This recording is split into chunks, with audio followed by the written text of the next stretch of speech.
से मरका गोंडे वानला जगाए डरा दादा गोंडे वानला जगाए डरा दादा संगमा शीतल मरका गोंडे वानला जगाए डरा रे संगमा शीतल मरका गोंडे वानला जगाए डरा रे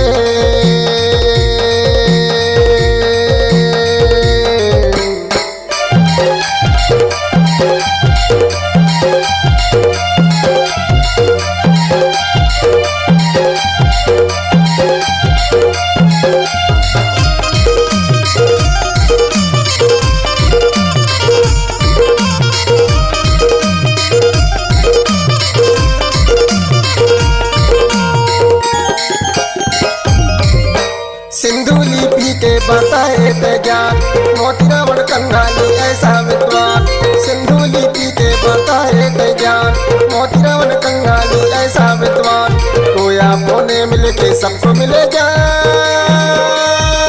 गोंडे वानला जगाए डरा रे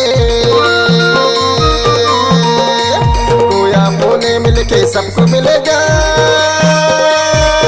गोंडे वानला जगाए डरा रे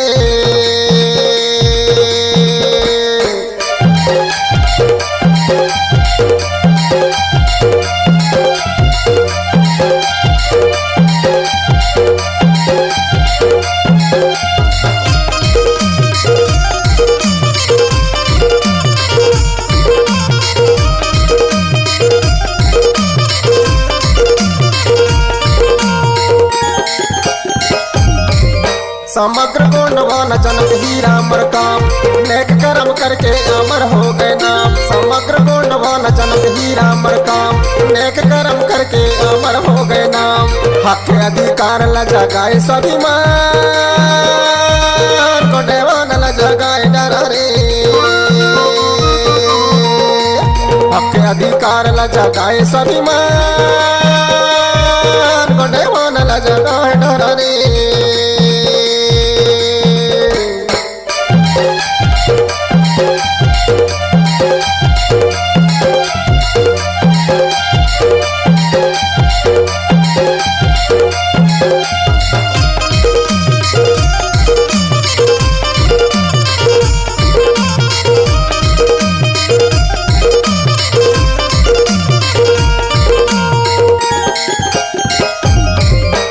लिंगवासी दादा सुमेर ताराम गोंडवान साहित्य रत्न मिले सम्मान लिंगवासी दादा सुमेर ताराम गोंडवान साहित्य रत्न मिले सम्मान मासिक पत्रिका में समाज ल जगाए गोंडे वानला जगाए डरा रे मासिक पत्रिका में समाज ल जगाए गोंडे वानला जगाए डरा रे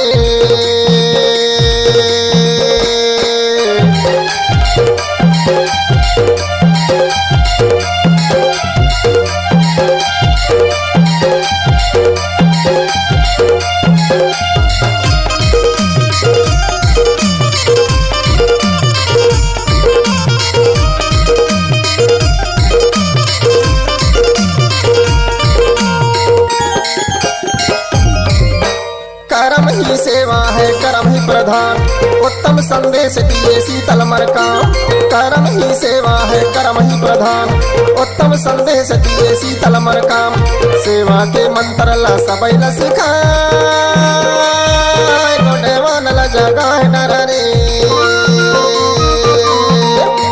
सेवा के मंत्र ला सबई ला सिखाए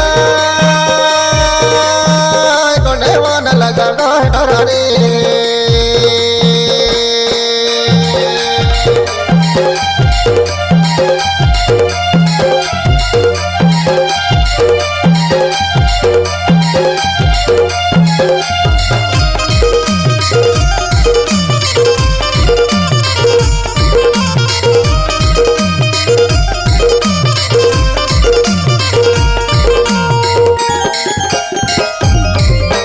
प्रेम से हमारा भी गुणवान के पापिया कर्मा सैलारी ना गुणवानी गवैया प्रेम से हमारा भी गुणवान के पापिया कर्मा सैलारी ना गुणवानी गवैया मोहबाना बाजा के देवी देवता ला जगा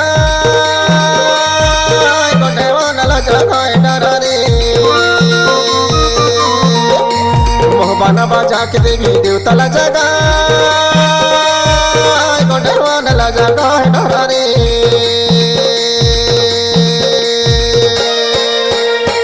रावण कंगाली हीरा से मरका